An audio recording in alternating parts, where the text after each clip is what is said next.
दोस्तों स्वागत है आप सभी का आपके अपने YouTube चैनल इंग्लिशानियत पर। और आज की इस वीडियो में जो हम टॉपिक डिस्कस करने वाले हैं उसका टाइटल है द हंट। इस वीडियो में हम इस हंट स्टोरी की केवल समरी डिस्कस करेंगे। इससे पहले की एक वीडियो में हमने इस स्टोरी को डिटेल में बताया है। आप उसको जा कर के लिंक है डिस्क्रिप्शन में, वहाँ से देख सकते हैं। और इस वीडियो में हमने ट्राई किया है कि शॉर्ट से शॉर्ट तरीके में आपको इस स्टोरी से रिलेटेड जितने भी इंफॉर्मेशंस दिए जा सकते हैं, जितने भी डिटेल्स आपको दिए जा सकते हैं, मैंने ट्राई किया है कि आपको ये मैं इस वीडियो में प्रोवाइड कर सकूं। तो इसके बारे में बात कर लेते हैं। दोस्तों ये जो स्टोरी है, जो शॉर्ट स्टोरी है, इसको ओरिजिनली तो लिखा गया था महाश्वेता देवी जी के द्वारा, और तब इसको टाइटल दिया गया था शिकार पर्व, और इसको पब्लिश कराया गया था 1963 में। और ये सिर्फ बंगाली भाषा में लिखी गई थी। लेकिन गायत्री चक्रवर्ती स्पिवाक ने इसको 1995 में इंग्लिश में ट्रांसलेट करके इसको टाइटल दिया द हंट। और इन्होंने महाश्वेता देवी की बहुत सारी स्टोरीज़ को ट्रांसलेट किया है और उसको एक अपने कलेक्शन इमेजरी मैप्स में रखा है। इमेजरी मैप्स में उन सभी को पब्लिश करा करके एक साथ में कलेक्शन में रखा है, और उसी में ही इस स्टोरी को भी उन्होंने रखा था। ये स्टोरी मेनली फोकस करती है इंडिया में जितने भी आदिवासी महिलाएं रहती हैं उनके जीवन की, उनके जो पैट्रियार्कल सोसाइटी है उसमें कैसे उनके एक्सप्लॉयटेशंस होते हैं, क्या क्या स्ट्रगल्स होती हैं, इन सभी चीज़ों के बारे में इस पूरे स्टोरी में बात की गई है। तो बिना किसी देरी के आज के अपने वीडियो शुरू करते हैं। लेकिन उससे पहले अगर अभी तक आपने इस चैनल को सब्सक्राइब नहीं किया है तो प्लीज़ चैनल को सब्सक्राइब कर दें, वीडियो को लाइक कर दें और अपने दोस्तों के साथ इसको जरूर शेयर करें। तो चलिए आज की अपनी वीडियो शुरू करते हैं।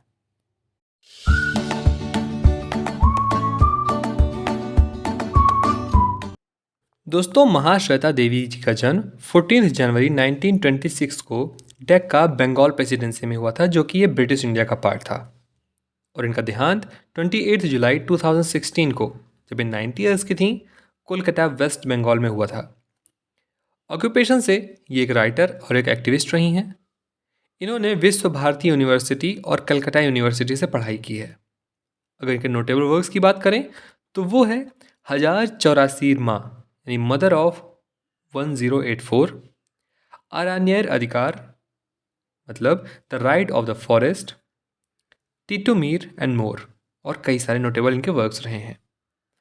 इनके अगर नोटेबल अवार्ड्स की बात करें तो इनको पद्म विभूषण मिला 2006 में, पद्मश्री 1986 में, साहित्य अकादमी अवार्ड 1979 में, रेमन मैग्सेसे अवार्ड 1997 में, और ज्ञानपीठ अवार्ड 1996 में।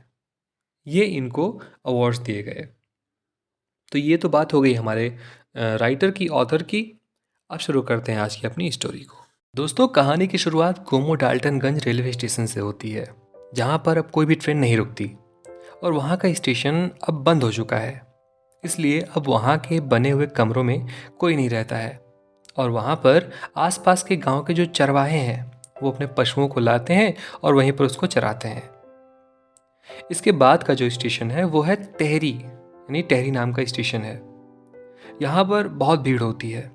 यहाँ पर मालगाड़ियों में कोयला भरा जाता है, और यहाँ के आसपास के क्षेत्रों में कोयला भी बहुत पाया जाता है, और वहाँ के जंगलों में हाथियों को भी देखा जा सकता है। गोमो डाल्टनगंज रेलवे स्टेशन के पास में एक कुरूडा नाम का गांव है, जहाँ के जंगलों में ओराव नाम के जनजाति रहती है। और उसी जनजाति में से हमारी स्टोरी की जो प्रोटैगनिस्ट हैं, जिनका नाम है मैरी ओराव, वो हैं। आगे कहानी में मैरी ओराव का डिस्क्रिप्शन दिया गया है कि वो एक बहुत ही खूबसूरत लड़की है, जिसकी हाइट नॉर्मल जो एवरेज गर्ल्स होती हैं उनसे काफ़ी ज़्यादा है। उसकी स्किन कॉपर की तरह चमकीली है, और वो एक साड़ी हमेशा पहनती है। वो इतनी खूबसूरत है कि वो जब भी रेलवे स्टेशन पर उतरती है तो वहाँ पर बैठे सभी लोग की नज़रें उस पर टिक जाती हैं। यहाँ पर अब उसके जन्म के बारे में बताया जा रहा है कि उसका जन्म कैसे हुआ। तो आज़ादी से पहले की बात है, जब अंग्रेज यहाँ पर रहा करते थे, तो उन्हीं में से एक मिस्टर डिक्सन, उन्होंने यहाँ के आसपास के क्षेत्रों में कुछ पहाड़ी लकड़ियों के पेड़ लगाए थे, खास करके साल नाम की लकड़ी का पेड़। लेकिन आज़ादी के बाद वे वहाँ से चले गए। जो मैरी की माँ थी, जिनका नाम था भिखनी, वो उन्हीं सभी जो बंगलो था और जंगल थे उनके सारे कामकाज देखती थी। और कुछ समय बाद जब 1959 में मिस्टर डिक्सन का बेटा अपनी प्रॉपर्टी बेचने वापस आया तो उसको मैरी की माँ जो कि भिखनी थी उनसे प्रेम हो गया और उसने इनको प्रेग्नेंट कर दिया। कुछ समय बाद उसने सारे प्रॉपर्टी को रांची के एक बिजनेसमैन प्रसाद जी जिनका नाम था उनको बेच करके वो ऑस्ट्रेलिया चला गया। तो अब मैरी प्रसाद जी के खेतों में उनके बागों की देखभाल करती है और बंगलों को भी अकेले ही साफ सफाई करके रखती है, उसका भी देखभाल करती है। और प्रसाद जी के खेतों में होने वाली सब्जियां, फल, मूंगफली, ये सभी जो भी चीज़ें हैं उन सबको खुद से ही चुनती है और टेहरी मार्केट में ले जा करके उसको बेचती है। चूंकि वो एक अंग्रेज की बेटी है तो इसलिए आसपास के लोग उसको आदिवासियों की तरह नहीं समझते। वो उनमें से सभी लोग जितने भी लोग उसको देखते हैं वो सभी उसको अपनाना चाहते हैं, लेकिन मैरी है कि वो किसी को ज़्यादा भाव नहीं देती सिवाय जालिम के।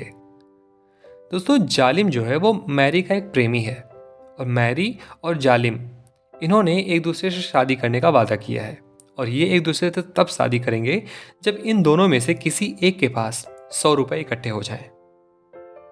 सब कुछ ठीक चल रहा होता है तभी कहानी में एंट्री होती है कलेक्टर सिंह की, जो कि प्रसाद जी के बेटे का बहुत ही अच्छा दोस्त है। कलेक्टर सिंह के आने का कारण ये होता है कि उस गांव में लगे हुए जितने भी साल के पेड़ थे, दोस्तों एक्चुअली साल एक तरह की पहाड़ी लकड़ी होती है जिनको वहां पर पहले रहने वाले अंग्रेजों ने लगवाया था और अब वो काफ़ी बड़े हो चुके थे। इसलिए उनकी लकड़ियों को बेचने के लिए प्रसाद जी ने एक दलाल की खोज करने के लिए अपने बेटे से कहा था। तो अपने उसके बेटे ने अपने एक दोस्त जिनका नाम कलेक्टर सिंह था उसी को वो वहां पर लेकर के आए थे। आगे कहानी में प्रसाद जी और कलेक्टर सिंह में पेड़ों के मेल भाव को लेकर के जो भी क्या दाम लगाना चाहिए क्या नहीं लगाना चाहिए इसके बारे में काफ़ी बहस भी होती है। तो प्रसाद जी को काफ़ी सस्ते में वो पेड़ बेचने पड़ जाते हैं और उसी शाम को जब मैरी प्रसाद जी को समझाती भी है कि ये बहुत कम दाम है, जिस पर प्रसाद जी उनसे कहते हैं कि उन्हें पता है कि ये कम है लेकिन वो बाहर जा करके बेच भी नहीं सकते ना, उनको ये सब नहीं पता इसके बारे में कैसे क्या करना है। कहानी में आगे कलेक्टर सिंह एक दिन मैरी को देखता है, वो उससे फ्लर्ट करता है तो मैरी उसको गाली देकर के सीधे मुंह मना कर देती है, जो कलेक्टर को अच्छा नहीं लगता और वो मैरी की शिकायत अपने दोस्त यानी प्रसाद जी के बेटे से करता है, जिस पर वो कलेक्टर सिंह को ये बोलता है कि उसके पीछे मत पड़ो, वो बड़ी बिगड़ी हुई लड़की है और उसने तो अपनी शादी भी तय कर रखी है एक जालिम नाम के लड़के से, तो उसके पीछे पड़ना बेकार है। फिर कलेक्टर सिंह को लगता है कि मैरी करेक्टर की ठीक नहीं है क्योंकि वो एक आदिवासी महिला होकर के एक मुस्लिम से शादी करना चाह रही है, और फिर वो मैरी को चेज करना शुरू करता है। जहाँ जहाँ मैरी जाती है वो उसका पीछा करता है, चाहे वो मार्केट हो, रेलवे स्टेशन हो, खेत हो, गांव हो या और कोई भी जगह। लेकिन फिर भी मैरी उसे हर जगह इग्नोर करती रहती है, उसको जरा भी भाव नहीं देती। एक बार तो कलेक्टर सिंह मैरी को साड़ी गिफ्ट करने के लिए प्रसाद जी के बंगलों में आता है। उस समय मैरी तो वहाँ पर नहीं रहती, पर जब बाद में मैरी को ये बात पता चलता है तो वो वही साड़ी ले जा करके कलेक्टर के मुंह पर फेंकती है और उसे उसके मजदूरों, उसके लेबरों के सामने ही उसकी बेइज्जती कर देती है। उस समय कलेक्टर ने सफाई देने की कोशिश की लेकिन उसकी एक बात भी इसने नहीं सुनी। दोस्तों कुछ समय बीतता है और कुछ समय के बाद स्प्रिंग सीजन की शुरुआत होती है। गांव के जो हेड हैं, पंडित जी हैं, उन्होंने बेल बजा करके लोगों को ये बताया कि इस बार हंट करने की बारी है फीमेल्स की। अब मैं बताता हूँ हंट क्या है।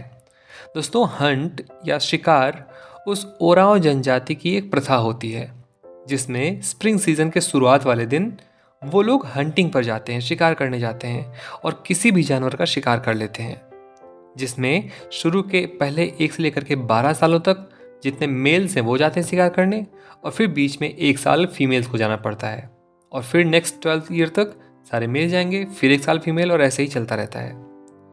तो इस बार बारी थी फीमेल्स की। लोग इसी त्यौहार की तैयारी में लगे हुए थे और आपस में बातें कर रहे थे कि कौन कौन लोग हंटिंग पर जाएंगे या किस जानवर का शिकार करेंगे, ऐसा सब कुछ। उसी शाम लोग गाने बजाने कर रहे थे और मैरी मार्केट से गांव की ओर आ रही होती है और तभी कलेक्टर अंततः जा करके मैरी का हाथ पकड़ लेता है। दोनों में झड़प होती है और तब उस समय कलेक्टर ने मैरी से शादी करने की इच्छा जताई। पहले तो मैरी बहुत घबरा गई, बहुत परेशान हुई। उसने उससे झगड़ा की, डांट फटकार उसको लगाई, उससे बहुत कोशिश की कि किस तरह से पीछे छूटे। लेकिन अचानक से उसके दिमाग में एक प्लान आता है और सडनली वो स्माइल करने लगती है। स्माइल करते हुए कलेक्टर को देखने लगती है, जिस पर कलेक्टर पूछता भी है कि ऐसे क्या देख रही हो। मैरी कहती भी है कि अरे मैं तो तुम्हें ही देख रही हूँ। इस पर कलेक्टर खुश हो जाता है। वो बोलता है मुझे क्यों देख रही हो ऐसे इतने ध्यान से। फिर मैरी उसे बताती भी है कि मैंने काफ़ी तुमको अनदेखा किया, काफ़ी इग्नोर किया, मुझे पता हो जाना चाहिए था कि तुम मुझसे बहुत प्यार करते हो। खैर ये सब बातें होती है। इस पर कलेक्टर बहुत खुश हो जाता है कि एटलीस्ट मैरी उससे इम्प्रेस हो गई। कलेक्टर उससे कहता है कि वो उसके साथ भाग चले। मैरी को वो प्रपोजल देता है कि वो उसके साथ भाग चले, जिस पर मैरी उसको मना कर देती है। बोलती है कि आज नहीं, लेकिन कल हंटिंग का त्यौहार है, कल लोग शिकार पर जाएंगी, जितनी भी औरतें हैं गाँव की, तो गाँव में कोई नहीं रहेगा। तब तुम उस ऊपर वाले पहाड़ी के पास एक जो पत्थर है उसके पीछे मिलना तुम, और तब तुम जो भी तुम चाहते हो मैं वो सब तुमको दूंगी, सब करूंगी। जिस पर कलेक्टर और ज़्यादा उतावला हो जाता है और ज़्यादा खुश हो जाता है और वो मिलने के लिए रेडी हो जाता है। अगला दिन होता है, फेस्टिवल का दिन आता है और गांव की सभी जनजातीय महिलाएं हंटिंग पर निकलती हैं और मैरी भी अपना तेज तर्रार धारदार हथियार लेकर के हंटिंग करने के लिए निकलती है। वहां जाकर के वो कलेक्टर से मिलती है। पहले तो वो को किस करती है और फिर वहीं पर कलेक्टर को अपने चाकू से, जो अपने साथ हमेशा रखती है, उससे मार डालती है। और इस प्रकार से वो अपना जो हंटिंग का रिचुअल है वो पूरा करती है। बिना किसी को बताए शाम को वो वापस आती है और अपने जनजातीय अन्य लोगों के साथ मिल करके सेलिब्रेट करती है उस फेस्टिवल को। और बिना किसी को बताए वो वहाँ से चुपचाप भाग जाती है। उसी रात में वो पैदल ही रेल के पटरियों पर धीरे धीरे आगे बढ़ रही है। चांदनी रात है और वो पटरियों पर चलते चलते ये सोचती है कि वो जालिम से मिलेगी और उसके साथ कहीं दूर भाग जाएगी और फिर वो एकांत में अपना अच्छे से जीवन जिएगी। दोस्तों, आज मैरी को किसी भी आदमखोर जानवर का डर नहीं लग रहा है, क्योंकि उसने आज सबसे बड़े जानवर का शिकार किया है। और ये स्टोरी यहीं पर आकर के ख़त्म हो जाती है। दोस्तों, मुझे उम्मीद है कि आपको ये समरी अच्छे से समझ में आई होगी। लेकिन अगर अभी भी आपको स्टोरी पूरी जाननी है तो आप डिस्क्रिप्शन में लिखे हुए लिंक पर क्लिक करके पूरी स्टोरी के बारे में अच्छे से इसको डिटेल में सुन सकते हैं। मेरे यूट्यूब वीडियो पर उसको अपलोड किया गया है। ठीक है, मिलते हैं अगले वीडियो में एक नए टॉपिक के साथ। तब तक के लिए अपना ख्याल रखिए। धन्यवाद।